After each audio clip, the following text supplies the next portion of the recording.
With a show of hands, how many of you have owned a pet? How about a pet bird? And how many of you know the origins of that pet or bird? Now, I'm sure a lot of you have different answers. The pet store, the market, the roadside, an egg. And you would all be correct. But what if these pets were not in your home? Where would they be if not sold in the markets and on the side of the road? As someone who has owned pet birds since the age of 9, I can tell you that I never really thought about where birds came from until I moved to Nicaragua. When I arrived here, it surprised and then upset me to see birds being sold on the side of the road tied up to sticks like this. When I asked the vendors about this, they said that they usually had around 2 to 4 birds, which they tried to sell in pairs, and they sold around 3 different species. After doing a bit more investigating, I also found that these birds were being caught and sold in markets. Many birds were crammed into one small cage. Now imagine you and 5 of your closest friends crammed in the back seat of a car meant for 3. Not very comfortable, right? On top of that, these birds aren't always being taken care of correctly. Oftentimes, their wings have been clipped. Did you know that vendors or owners of birds clip the wings so that they won't fly away? But if this is done to birds that are not meant to be raised in captivity, it can cause permanent damage.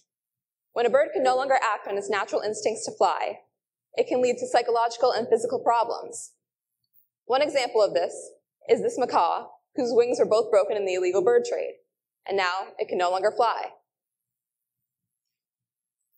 It actually plucks its own feathers, which is a sign of stress or boredom, according to PetMD.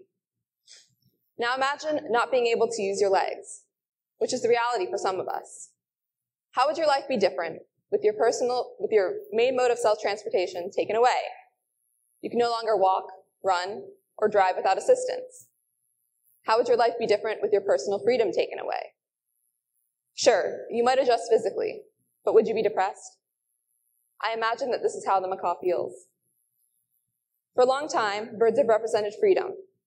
But if their gift of flight were to be taken, what then would they represent? It devastates me to continue seeing this problem and know that others don't realize. Birds are being taken from their natural habitats and being sold for our entertainment. And this isn't just a problem here in Nicaragua. This is a problem worldwide, where birds all over are becoming more scarce in the wild, partially due to the illegal trade. According to the Animal Welfare Institute, 1 in every 3 species of parrot is under threat of extinction, and that's just parrots. Imagine what this statistic must be for all other kinds of birds, too. Furthermore, the economic gain from this is not sustainable. People participating in the illegal trade often catch too many birds to compensate for the fact that 60% of birds will die in the illegal trade. If birds continue to be caught and sold like this, the cycle will continue. Like in any market, if we keep creating a demand for these birds, then the suppliers will likewise continue selling. And if the birds cannot reproduce fast enough to replenish their natural populations, eventually many birds will go extinct in the wild. Imagine a world without any birds. No chickens, parrots, penguins, hummingbirds, or hawks, or any other kind. Now, it may seem like an easy thing to do, but it would have a lot of negative impacts that we don't necessarily foresee. And why should you care? Because birds help us in many ways. The first is that they control the insect populations. Without birds, we would have higher amounts of harmful insects like mosquitoes, and diseases carried by them would be on the rise. Second, birds help with pollination and the spreading of seeds, which leads to biodiversity.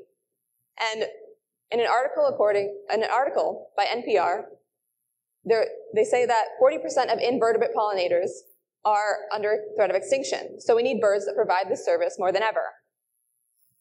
Third, the ecosystems would be out of balance due to the trophic cascading caused by the loss of predatory birds. For example, say we have an owl, and this owl eats rabbits and other rodents, but it was suddenly taken out of the equation. So these rabbits and other rodents grow in population.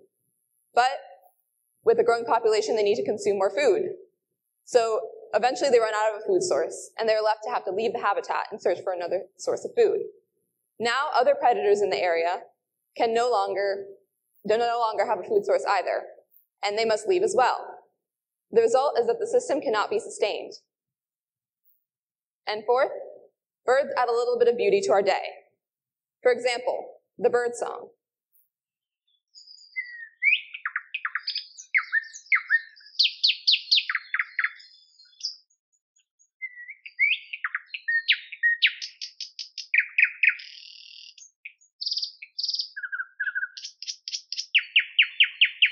Imagine waking up in the morning or going outside and hearing no birds. It would be pretty dull and much quieter. So there's the issue. And you may be wondering, what can I do about it?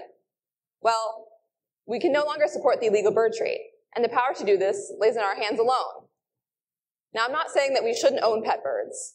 There are so many birds already in captivity that it would be crazy to say that they should all go without a home. But we should rethink the process of buying and caring for birds. So, when going to buy a bird, do your research. The species. Is the species of bird that you're going to buy? The vendors. Where do the vendors get their birds? Do they get them from the wild or from a certified breeder? The breeders.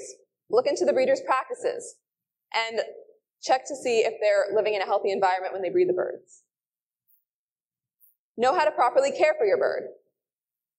Be sure to check with your local veterinarian about your bird's health, and be sure to do research online beforehand so you know that you're buying the right enclosure and accessories.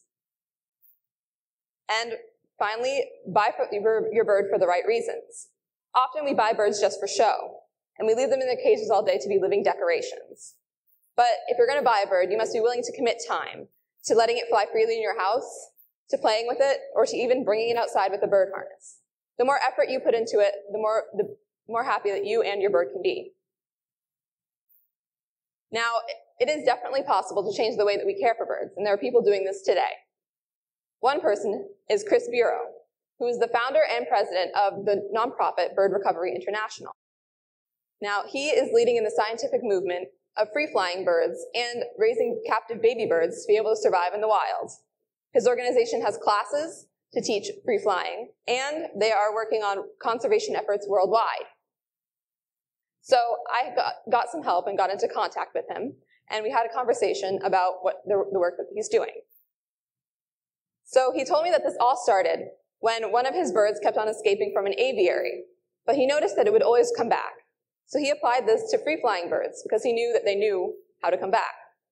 From there, he realized that if he taught baby birds how to survive in the wild from a young age and how to free fly, then he could replenish wild populations by breeding birds. One limiting factor to this is actually the government regulation on birds. He told me that a lot of his reconservation efforts have been hindered because of government regulation of owning endangered birds.